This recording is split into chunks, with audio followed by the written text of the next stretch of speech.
Bienvenidos a este taller de conversatorio y de conocimiento sobre el decreto 170.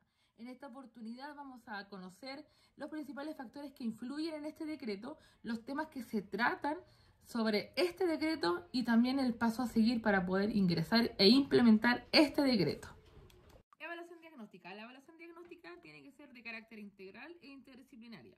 Se debe considerar en el ámbito educativo la información y los antecedentes entregados tanto por profesores, por la familia del estudiante o por el responsable de este, o el propio alumno según corresponda, así como las orientaciones técnico-pedagógicas que el Ministerio de Educación defina para estas materias, y en el ámbito de la salud, los criterios y las dimensiones de la clasificación internacional del funcionamiento de la discapacidad y de la salud, y las orientaciones definidas por el Ministerio de la Salud, de manera de tener una visión sistémica que dé cuenta de las fortalezas, las dificultades y los factores contextuales de cada estudiante. Esta evaluación diagnóstica se registra en un formulario único proporcionado por el Ministerio de Educación a los profesionales competentes que realicen esta actividad. Este formulario contendrá el diagnóstico y la síntesis de la información recopilada en el proceso de evaluación diagnóstica. Deberá dar cuenta de los antecedentes relevantes del estudiante, de su familia y de su entorno, y también de las necesidades de apoyos específicos que estos necesitan en el contexto educativo y familiar. Por otra parte, también tienen que especificar los procedimientos y pruebas empleadas en este proceso de evaluación y consignar la fecha en que corresponde llevar a cabo la reevaluación. Y también podemos decir que la coordinación de profesionales para la elaboración del formulario será de responsabilidad del sostenedor del establecimiento educacional en que esté matriculado el estudiante. Este formulario deberá contener la firma de los profesionales responsables en los diferentes ámbitos de esta evaluación realizada. Cuando el equipo evaluador requiera contar con mayores antecedentes e información para poder definir el diagnóstico, deberá derivar a los estudiantes a otros profesionales, médicos o asistentes sociales o especialistas, debiendo dejar constancia de esta derivación en los formularios únicos, en el formulario único a que se refiere el artículo que ya mencionamos en el video anterior.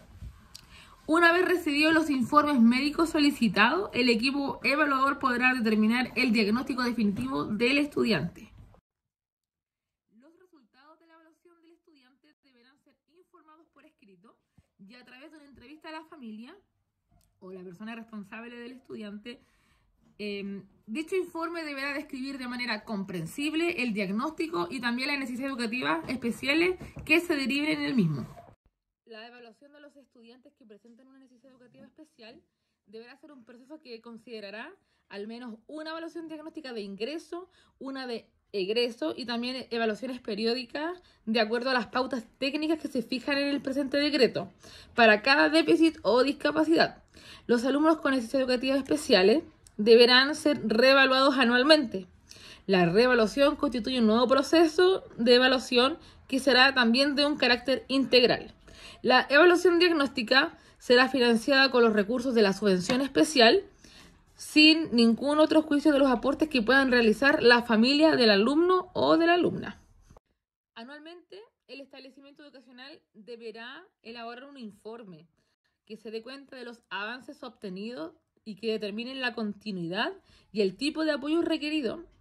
Este informe deberá ser elaborado de acuerdo a las instrucciones que establezca el Ministerio de Educación y estar documentados con evidencia del trabajo realizado durante el año escolar. Toda la documentación que se reúna en el proceso de evaluación es de propiedad de la familia, del estudiante o del estudiante adulto. Sin embargo, este deberá ser disponible para efectos de control y fiscalización del Ministerio de Educación. Respecto al egreso, este deberá ser documentado con un informe psicopedagógico que dé cuenta del trabajo realizado en el estudiante y también de las orientaciones pertinentes de este. La familia o los apoderados del niño deberán recibir un informe con la síntesis de los aspectos más importantes del trabajo realizado y también con recomendaciones que orienten los apoyos que deben continuar dándole al estudiante. Estos antecedentes del estudiante deben ser devueltos a la familia Y también debiendo la escuela dejar una copia de este informe que contiene la síntesis diagnóstica y de las intervenciones realizadas también durante el periodo en que fue beneficiaria de la subvención de las necesidades educativas especiales de carácter transitorio, de la educación especial, diferencial y el incremento de la subvención si corresponde. Cabe también destacar e informar que los niños y niñas de nivel de educación parvularia que presenten algún trastorno específico del lenguaje y no reciben ningún tipo de atención educativa formal regular podrán asistir a una escuela especial de lenguaje.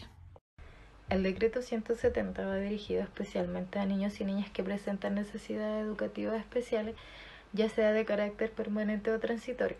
Para que se pueda impetrar por un estudiante la subvención de necesidades transitorias, este debe tener cursando al menos un año de escolaridad básica regular y acreditarse que en el periodo ha recibido una apropiada atención pedagógica.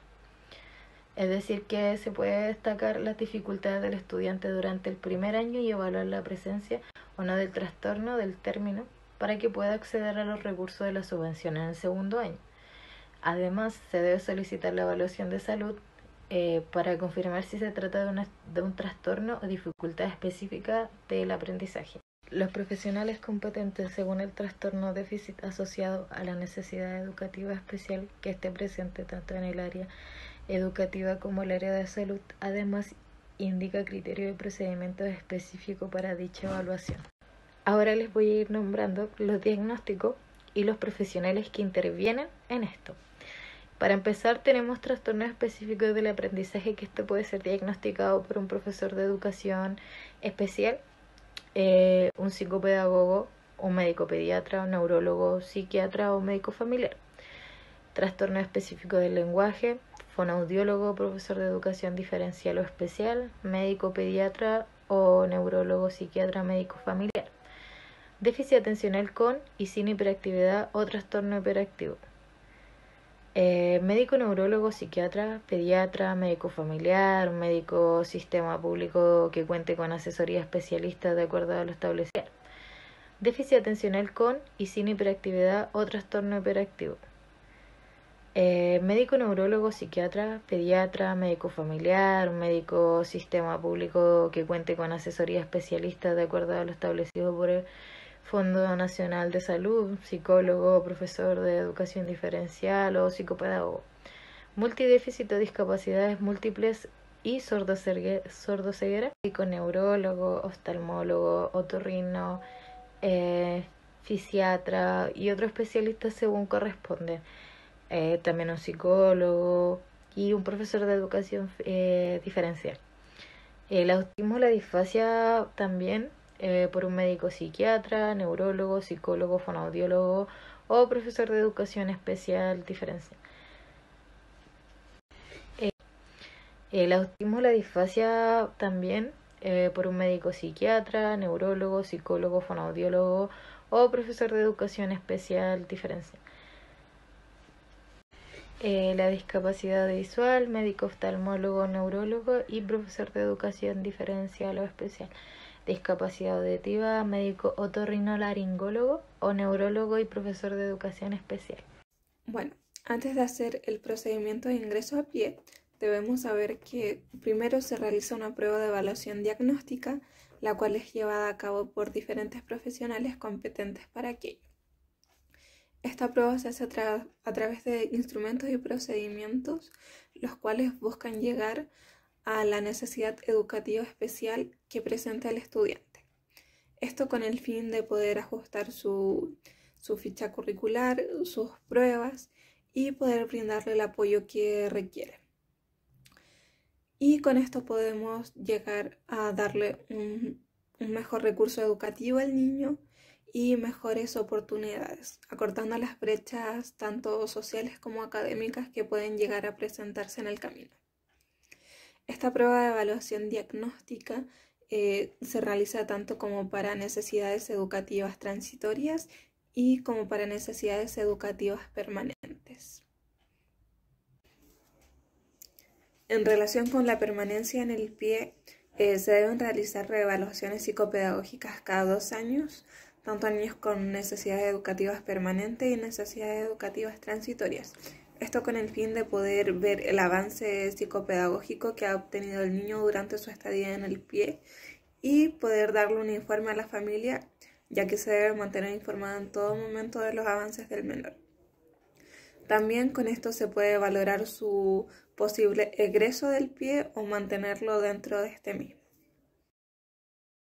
Bueno, para poder abarcar aún más en este tema, decidimos hacer una encuesta, el cual se llama Encuesta de Educación Especial, donde vamos a abarcar 3 grandes temas como el Decreto 170, el PIE y también el proyecto de ley de autismo.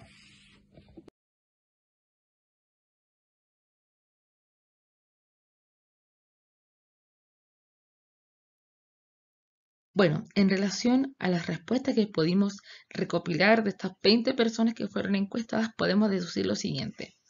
La pregunta número 1, que era si estás de acuerdo que el número de atención a niños con necesidades educativas especiales, ya sean transitorias o permanentes dentro de un establecimiento, sean limitadas, podemos afirmar que el 75% votó que no estaba de acuerdo, un 15% votó que tal vez estaba bien implementado esto, y el 10% dijo que sí, estaban de acuerdo que sean la atención ilimitada.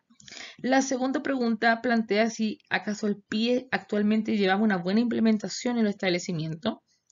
El 70% respondió que no llevaban una buena implementación en los colegios.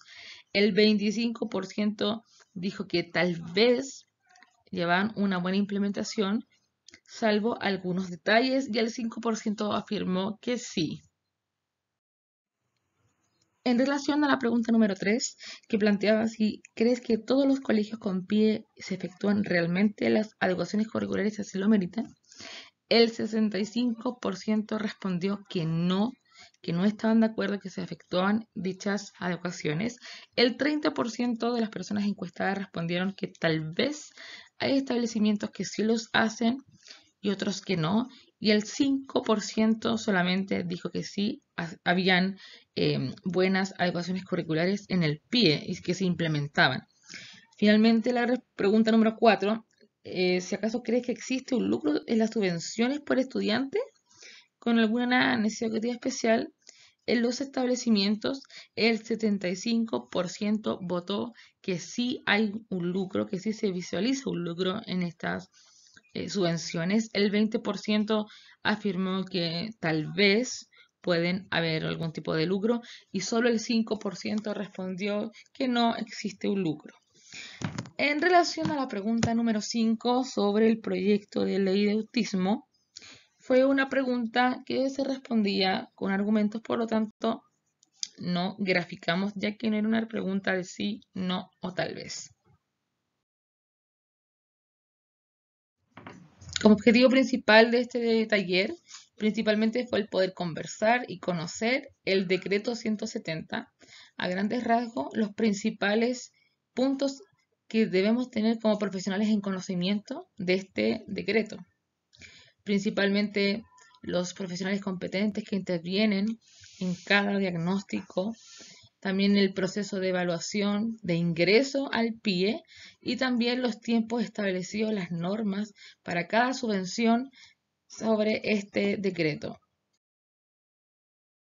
A modo de conclusión de esta encuesta, podemos afirmar que fueron 20 personas encuestadas, en el cual el 63,34% de estas está de acuerdo que hay un cuestionamiento respecto al funcionamiento de este decreto y también un cuestionamiento a sus subvenciones.